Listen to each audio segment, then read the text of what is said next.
오늘 하나님의 말씀은 시편 125편 1절로 5절까지의 말씀을 보도록 하겠습니다. 구약성경 898페이지에 있습니다. 시편 125편 1절로 5절까지의 말씀을 제가 봉독해 올리도록 하겠습니다. 여호와를 의지하는 자는 시온 산이 흔들리지 아니하고 영원히 있음 같도다. 산들이 예루살렘을 두름과 같이 여호와께서 그의 백성을 지금부터 영원까지 두루시리로다. 악인의 규가 의인들의 땅에서는 그 권세를 누리지 못하리니 이는 의인들로 하여금 죄악에 손을 대지 아니하게 함이로다. 여호와여, 선한 자들과 마음이 정직한 자들에게 선대하소서. 자기의 굽은 길로 치우치는 자들은 여호와께서 이 죄를 범하는 자들과 함께 다니게 하시리로다. 이스라엘에게는 평강이 있을지어다. 아멘. 네, 오늘은 예루살렘을 두름과 같이라는 제목으로 함께 말씀을 나누려고 합니다. 왜 하나님께서 예루살렘을 두름과 같이라는 이 제목을 우리가 한번 마지막에 가서 다시 한번 그 의미를 생각해 보면서 오늘 말씀을 함께 나누려고 합니다. 여러분들은 언제 가장 안전하다고 느끼십니까? 집에 있을 때 가장 안전하다고 느끼십니까? 아니면 직장에 출근했을 때 안전하다고 느끼십니까? 최근 뉴스를 보면요, 정치인들이나 연예인들이 공개석상에 나올 때 이 검은 정장을 입은 경호원들이 밀착해서 따라다니는 모습을 보게 됩니다. 영화나 드라마에서도 위험한 순간이 되면 이 경호원들이 순식간에 VIP 한 사람을 여러 명이 둘러싸며 인간 방패막을 만드는 장면을 보게 되죠. 이런 장면을 볼 때마다 저렇게 보호받으면 얼마나 든든할까라는 그러한 생각이 들 때도 있을 것입니다. 누군가가 나를 완전히 둘러싸서 모든 위협으로부터 지켜준다면 어디를 가든 안심하고 길을 걸어갈 수 있지 않겠습니까? 사람들이 저의 얼굴을 보고 이런 생각을 합니다. 김두현 목사님, 저를 좀 경호해 주시면 안 됩니까? 꼭 경호원같이 생겼습니다 라는 이야기를 할 때가 있습니다. 네, 저의 얼굴을 보면은 그런 생각을 하지만 저는 참 순하고 착합니다. 네, 여러분. 하지만 여러분, 우리의 현실은 좀 어떻습니까? 우리 대부분은 그러한 특별한 보호를 받지 못하며 살아갈 때가 더 많지 않습니까? 누군가가 나를 완전히 둘러싸서 나를 보호해 준다는 그러한 생각은 참 하기 힘든 것 같습니다. 무엇보다도 경제적 불안, 건강, 걱정, 그 관계의 어려움, 미래에 대한 두려움 속에서 우리는 종종 무력감을 가지며 살아갈 때가 더 많다는 것이죠. 오늘 시편 125편을 보면 바로 이러한 모습 속에서 불안에 떠는 우리의 삶 가운데 그 불안보다는 하나님께서 예루살렘을 두름과 같이 오늘 우리의 모든 형편과 삶을 하나님의 두 팔로 우리를 두르시며 우리를 보호하시는 하나님이시다라는 사실을 가르쳐주면서 오늘을 살아가는 우리에게 하나님의 그 두르심이 얼마나 기쁘고 감사한가를, 세상 그 어떤 VIP들을 경호하는 그 경호원보다 하나님의 강한 손이 우리를 둘러 보호하시는 그 은혜가 얼마나 큰가를 노래하고 있다는 것입니다. 무엇보다도 하나님의 그 두르심은요, 일시적인 것이 아니라 영원한 보호막으로 우리를 둘러 감싸신다라는 이 사실을 기억하면서 오늘 말씀을 한번 보도록 하겠습니다. 오늘 시편 125편은요, 이 순례자의 노래 시리즈 중 6번째에 해당하는 시편입니다. 이런 예루살렘 성전을 향해 올라가는 순례자들이 이 온갖 위험과 어려움 속에서도 그들을 지키시는 하나님을 향해 노래하는 그 장면들이 오늘 본문에 나타나 있죠. 당시 예루살렘으로 가는 길은 결코 안전한 길이 아니었습니다. 강도들이 출몰하고 적대적인 부족들이 있었으며 험한 산길을 지나야지만이 이 예루살렘에 도착할 수 있었습니다. 하지만 순례자들은 그러한 두려움 속에서도 하나님을 향해 예배하고자 하는 그 마음 속에서 하나님이 나를 지켜주실 것이다 라는 이러한 간절한 기대와 소망을 가지고 오늘 이 시편 찬양을 불렀던 것이죠. 순례자들은 이 모습을 보며 깨달았습니다. 하나님이 우리를 이렇게 보호하고 감싸주시는구나. 어떻게요? 당시 예루살렘 주변 지형을 보면요, 시온산을 중심으로 크고 작은 산들이 예루살렘을 완전히 둘러싸고 있었습니다. 이 자연적 방어막 때문에 적들이 쉽게 침투하지 못하는 그런 요지 중에 최고의 요새였습니다. 그러한 모습을 보면서 하나님의 그 두루심이 우리의 삶 가운데 있다. 우리는 걱정할 필요 없다. 그러므로 나는 하나님의 그 두루심을 믿고 시온산을 향해, 예루살렘을 향해 나는 오늘도 나아갑니다라는 고백을 시인은 하고 있는 것이죠. 그러면 시인은 이 여호와의 두루심을 통해 보여주고자 하는 것이 반드시 있었겠죠. 당연 여호와를 의지하는 자, 하나님을 신뢰하는 자, 그에게 하나님의 보호하심이 있다, 그 사실을 말하고 싶었을 것입니다. 우리는 그 사실을 알면서도 사실 막상 어려움이 찾아올 때, 두려움이 찾아올 때 우리는 무엇을 더 의지하며 살아가고 있습니까? 물질적인 어려움이 찾아올 때 우리는 물질적인 그 어려움을 해결하기 위해 물질을 더 의지하지 않습니까? 건강과 염려, 수많은 두려움, 시험 앞에 우리는 자연스럽게 이 모든 것을 해결할 수 있는 방안들을 먼저 구상하게 됩니다. 그렇게 오늘 시인은요, 다시 한번 우리의 마음과 생각을 하나님께로 집중하게 합니다. 먼저 1절 말씀 다시 한번 보도록 하겠습니다. 여호와를 의지하는 자는 시온산이 흔들리지 아니하고 영원히 있음 같도다. 오늘 이 본문을 말씀을 통하여서요, 먼저 1절 말씀을 통해 하나님은 흔들리지 않는 분이시다라는 사실을 시인은 우리에게 가르쳐주고 있습니다. 여러분, 특별히 왜 하나님은 흔들리지 않는 분이신가를 함께 볼 때 첫 번째, 오늘 이 시온산이 등장합니다. 시온산을 통해 우리는 흔들리지 않는 하나님의 그 놀라운 은혜를 발견하게 되죠. 시온산에는요, 샬롬의 평화가 있었습니다. 그곳은 하나님께서 임재하시는 장소이며 거룩한 산이었습니다. 순례자들이 성전을 향해 올라가며 노래 부른다는 것은 그만큼 시온산에 위치한 예루살렘 성전이 이곳에 위치해 있었고, 당연히 그 장소에는 하나님이 거하시는, 하나님이 역사하시는 그 장소가 있음을 우리는 보게 되죠. 그러면 무엇이겠습니까? 하나님이 임재하시는 곳이기에 하나님의 영이 떠나지 않는, 결단코 원수들이 그 시온산을 향해 차지할 수 없는 그 놀라운 역사가 있었다는 것을 시인은 고백하였습니다. 그곳을 향해 발걸음을 옮길 때마다 하나님의 인도하심과 도우심을 그는 기대하며 소망하며 살아갔죠. 그렇기에 흔들리지 않고 안전하며 영원하다는 것을 시인은 노래하고 있습니다. 두 번째로요, 하나님의 변함없으심에 대해 시인은 노래합니다. 여러분, 우리 삶에는 수많은 일들과 삶에서 변화가 나타납니다. 건강의 변화와 환경의 변화고 사람들의 마음도 변합니다. 어제까지 든든하다고 생각했던 그 모든 것들이 하루아침에 무너지는 일들도 나타납니다. 하지만 하나님은 어떠십니까? 하나님은 다르십니다. 어제도 오늘도 동일하시며 영원까지 항상 변함없으신 하나님이심을 우리는 너무나 잘 알고 있죠. 그렇기에 우리는 하나님을 더 신뢰하고 의지할 수 있습니다.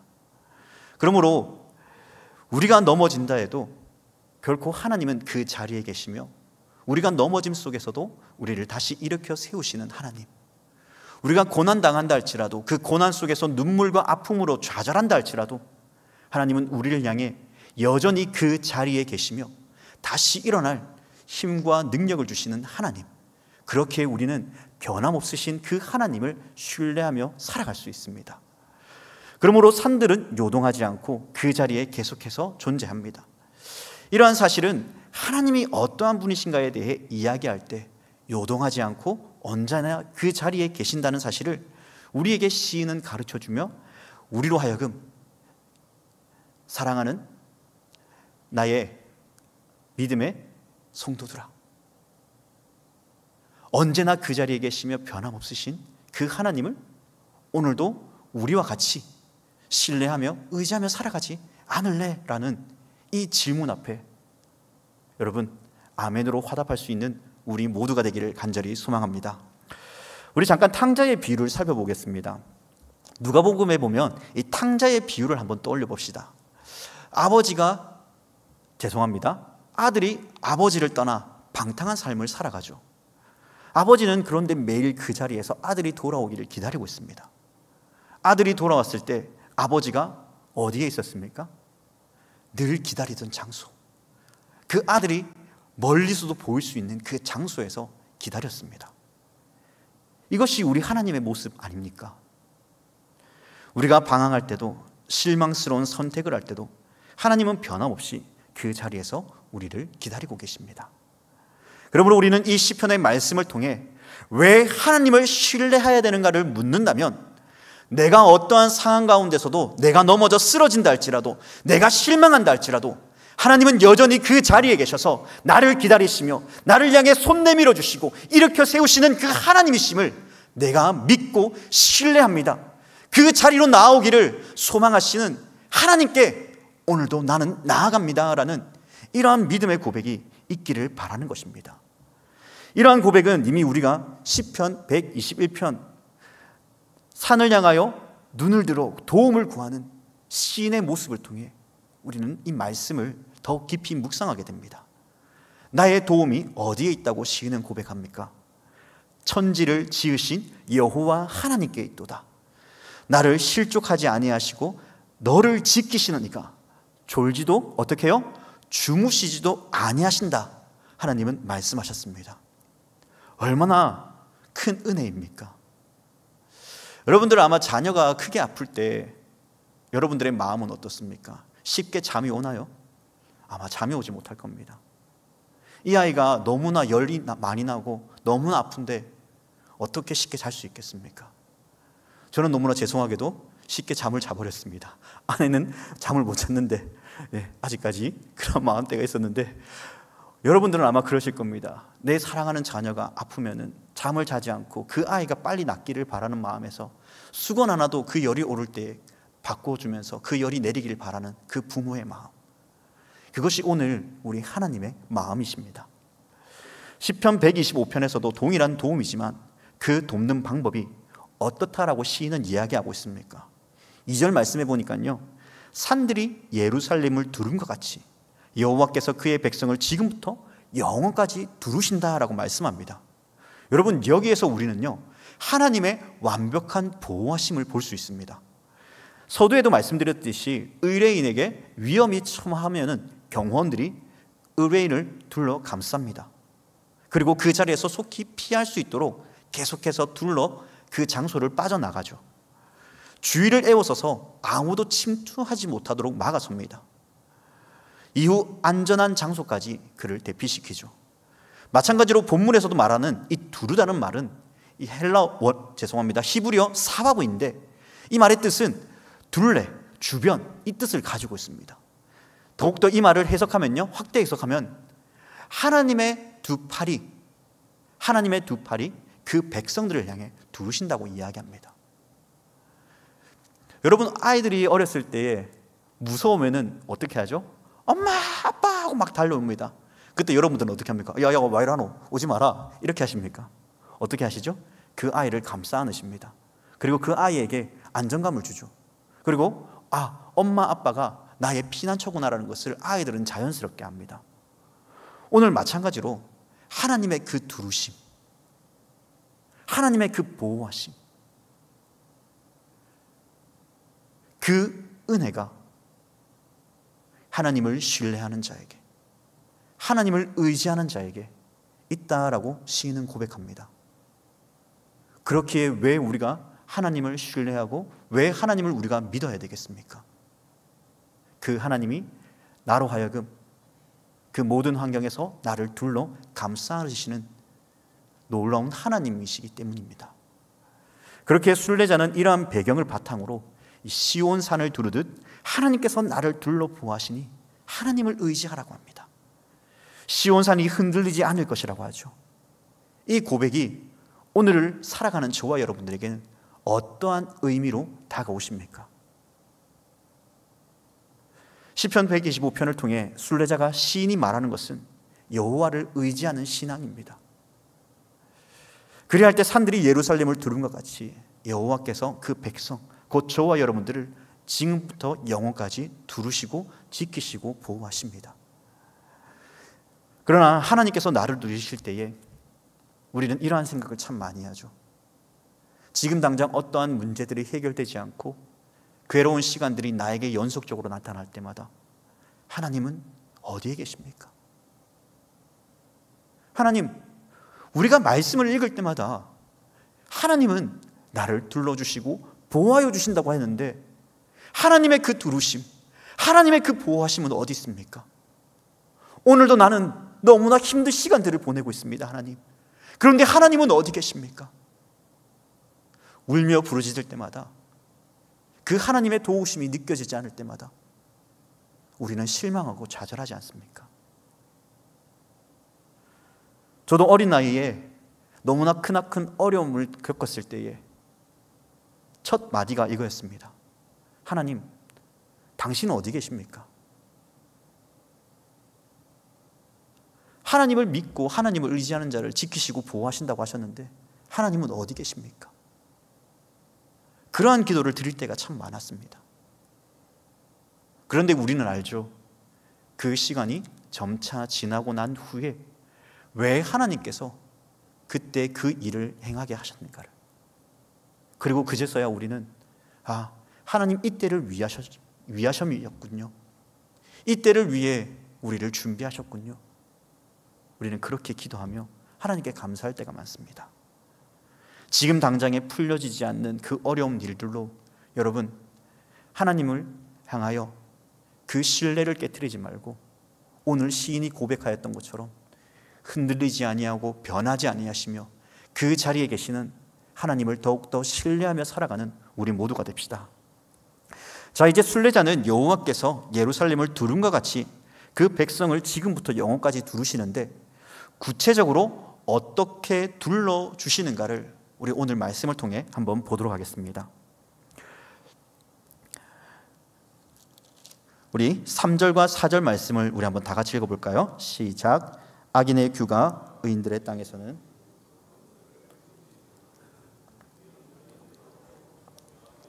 되지 아니하게 함이로다. 여호와여, 선한 자들과 마음이 정직한 자들에게 선대하소서. 아멘. 여러분, 이 말씀은요 명확하게 악인들과 의인들로 구분되어져 있습니다. 이 사실을 명확하게 선을 그어주는 단어가 오늘 본문에 등장하지는 않지만은 히브리 원어로 앞에 보면 이 키라는 단어가 나타납니다. 그래서 이 단어는 때때로 앞에 있는 본문들이 말하고자 하는 정확한 의도를 이야기해주는 키포인트가 됩니다. 그래서 본문은 그대로 읽으면 왜냐하면 악인의 규가 의인들의 땅에서는 그 권세를 누리지 못하리니 이는 의인들로 하여금 죄악에 손을 대지 아니하게 함이로라다라고 이야기합니다. 하나님께서는요 이 출애굽 후 이스라엘 백성들로 하여금 가나안 땅에 들어가기 전에 광야길에서 훈련하게 하십니다. 물론 그들이 하나님의 말씀에 불순종하는 삶을 살아갔기에 그런 훈련도 받았지만은, 그러나 적과 꿀이 흐르는 가나안 땅이지만 그 땅에는 우상과 음욕이 가득한 땅이었습니다. 그렇기에 하나님께서는 그 광야의 시간들을 통하여서 하나님이 누구이신지, 왜 하나님을 신뢰해야 되는가를 이스라엘 백성들을 통해 가르치고 훈련하셨습니다. 수많은 우상과 타락한 문화에 동도되지 않도록 하나님께서는 훈련하신 것이죠. 그들로 바른 신앙의 정체성을 가지고 하나님 백성다움의 삶을 살아내도록 훈련하셨습니다. 그 땅 문화에 익숙해지지 않고 하나님 나라의 백성다움의 삶을 살아가도록 계속해서 그들을 가르치시며 때로는 권면하시고 때로는 그들을 향해서 진노하시며 그들을 변화시키셨습니다. 그런데 그 결과가 어떠했습니까? 가나안 땅의 문화와 우상이 그들의 신이 되어버렸습니다. 타락한 문화는 그들의 즐거움이 되었고 우상은 하나님과 우상을 범하며 섬기는 어리석은 범죄한 백성들로 변해버렸습니다. 그 결과를 보세요. 그 결과 하나님의 심판이 그들에게 임하였습니다. 이것은 하나님의 속성과 관계가 있죠. 특별히 마태복음 10장 18절에서 예수께서 하나님 한 분 외에는 선한 이가 없다라고 분명히 말씀해 주셨습니다. 하나님 외에 선한 이는 없습니다.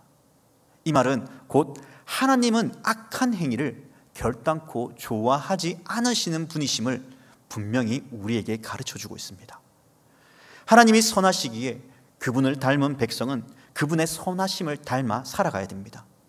악한 길이 아닌, 죄악된 길이 아닌 하나님을 닮아 선한 길로, 하나님이 원하시는 그 길로 우리는 걸어가야 됩니다. 그런데 우리가 살아가고 있는 이 환경은 어떻습니까? 여전히 과거와 바뀌어지지 않았습니다.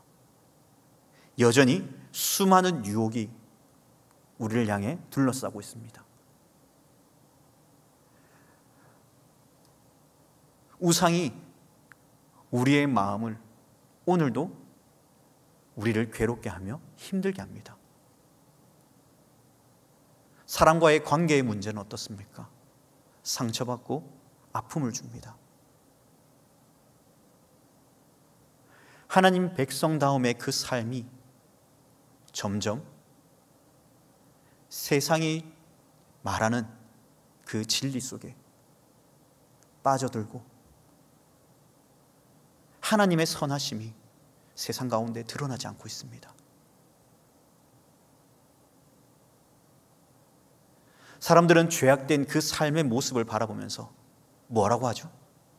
누구나 한 번쯤 다 그렇게 하지 않냐고 이야기합니다. 괜찮다고 이야기합니다. 저 사람도 하는데 왜 너는 안 돼? 그 이야기를 들을 때마다 우리 또한 수없이 흔들리고 넘어집니다. 하나님 백성다움의 삶을 드러내야 될 그 백성들의 삶이 점점 세상과 동화되어져 가고 악한 길을 향해 쫓아 살아가고 있습니다. 하나님의 선하심, 하나님의 공의와 그 정의가 세상 가운데 오히려 그것이 더 죄악되다라고 말합니다. 과거 이스라엘 백성 또한 그렇게 살아왔다면 우리 또한 별반 다르지 않는 그 인생을 살아갈 때마다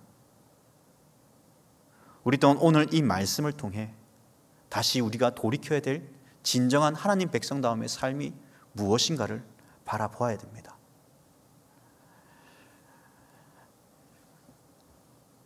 이 땅에서 진정한 누림이 무엇인가를 오늘 시인은 그 진리를 통해 깨달으라고 합니다. 악을 의지하는 것은 결국 아무것도 남지 않는다라고 이야기하면서 이 땅에서 주는 그 즐거움을 우리는 누릴지 모르지만 그 끝은 영원한 고통밖에 남지 않을 것이다 라고 시인은 말씀해 주고 있습니다. 그렇게 순례자인 시인의 기도에 우리는 오늘 귀 기울여야 됩니다. 그리고 4절 말씀에 여호와여 선한 자들과 마음이 정직한 자들에게 선대하소서라는 이 고백을 우리의 삶 가운데 우리 또한 고백하며 나타내야 됩니다. 순례자는 시인은 3절에서 죄악에 손을 대지 않는 자에게 주어지는 은혜가 무엇인가를 4절의 기도를 통하여서 고백을 통하여 이렇게 이야기합니다. 하나님의 선대, 곧 하나님의 은혜를 경험하는 삶이다. 내 삶이 죄악으로 가득하면 결코 하나님의 은혜를 쉽게 경험하지 못한다. 죄로 인하여 하나님의 관계가 끊어졌듯 하나님께서 죄 가운데 살아가는 자들을 기뻐하지 않으신다라는 것을 우리에게 가르쳐주고 있습니다. 여러분, 지금 당장 악인의 권세가 넘쳐나는 세상 가운데 그들이 득세하며 그들이 우리를 향해 비난하고 어리석다라고 말한다 할지라도 우리는 여전히 잠잠히 하나님의 때를 기다리며 하나님의 말씀을 신뢰하며 의지해야 됩니다. 악인들이 기뻐하는 그 삶이 아니라 비록 손해보고 어려운 삶이 된다 할지라도 우리는 그 길을 걸어가야 됩니다. 이것은 쉽지 않은 선택이기도 합니다. 그럼에도 우리가 이러한 선택을, 그 길을 걸어가야 되는 이유가 무엇입니까? 하나님께서 우리를 예루살렘을 두르듯 우리의 삶을 둘러 보호하여 주신다라는 이 믿음의 고백이 우리 가운데 있기 때문입니다. 물론 이 선하심, 그 선대가 분명 정확히 드러나진 않지만 굳이 우리가 성경을 통해 찾아본다면 욥의 이야기를 통해 우리는 이 본문을 더욱더 실감할 수 있을 것입니다. 욥은 고난과 시험, 환난이라는 시간 속에 살아갔습니다. 욥은 알 수 없는 시험과 시간이 지날수록 그 고통 속에서 하나님의 알 수 없는 그 시험을 그는 하루하루 삶을 살아가며 고통 속에 지내야 됐죠. 그런데 욥의 세 친구는 그 고난을 향해 무엇이라고 말합니까? 네가 의인인 척하면서 뒤로는 죄를 지어서 하나님께 심판받는다라고 이야기합니다. 이것은 세 친구만의 문제가 아니라 구약 시대에 살아온 사람들이 가진 보편적인 진리였습니다. 시험 당하는 것은 하나님의 그 진노, 그 심판, 곧 하나님 앞에 죄를 범하였기에 네가 이러한 고난을 당하고 있다는 것이 그 시대의 당연한 보편적인 진리와 같이 여겨졌습니다. 한나가 아이를 가지지 못할 때에도 사람들은 말합니다. 하나님 앞에 어떠한 죄를 지었기에 아이를 가지지 못하느냐라고. 그 누구도 하나님의 숨은 뜻을 알지 못합니다. 하지만 욥은 하나님의 의로우심을 기대하며 살아갑니다. 그 결과 욥이 옳다라고 하나님은 말씀하시며 그 이전보다 더 큰 축복의 은혜를 욥에게 허락해 주셨죠.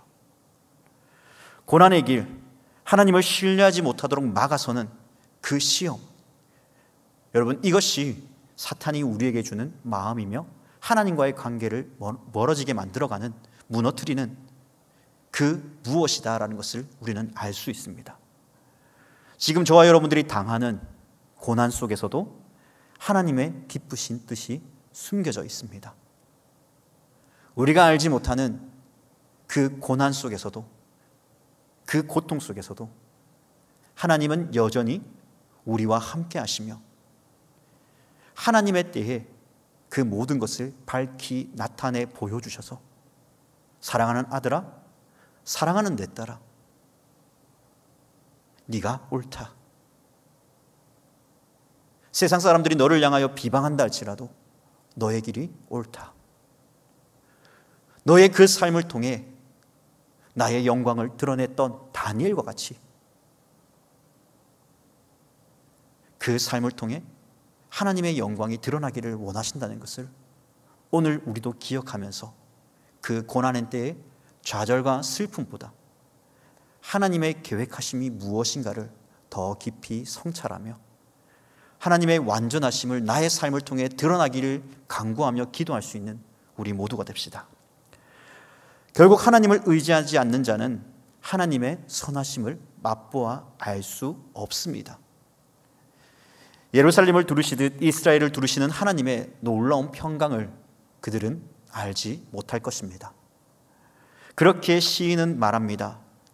여호와를 의지하라. 시온산이 흔들리지 아니하고 영원히 있음같이 여호와께서 지금부터 영원까지 나를 둘러 평강을 주실 것이다. 지금 나에게 주어진 환경 속에서 여전히 하나님을 의지하며 살아가고 있으십니까? 하나님께서 지금부터 영원까지 두르시고 지키시는 분이심을 저와 여러분들은 그 고난에 따라도 그 환난에 따라도 네, 그렇습니다 라고 고백할 수 있으시겠습니까? 확신할 수 있으시겠습니까? 만약 이러한 확신이 나에게 없었다면 다시 한번 오늘 말씀을 통하여서 이 시인이 말하는 예루살렘을 두른 것 같이 하나님이 나의 삶을 두르시고 인도하실 것이다 라는 이러한 믿음과 확신의 고백을 다시 올려드리며 하나님께 영광 돌리는 우리 모든 하나님의 거룩한 백성들, 하나님이 기뻐하시는 그 백성들이 되시기를 주님의 이름으로 간절히 축복합니다. 기도하겠습니다.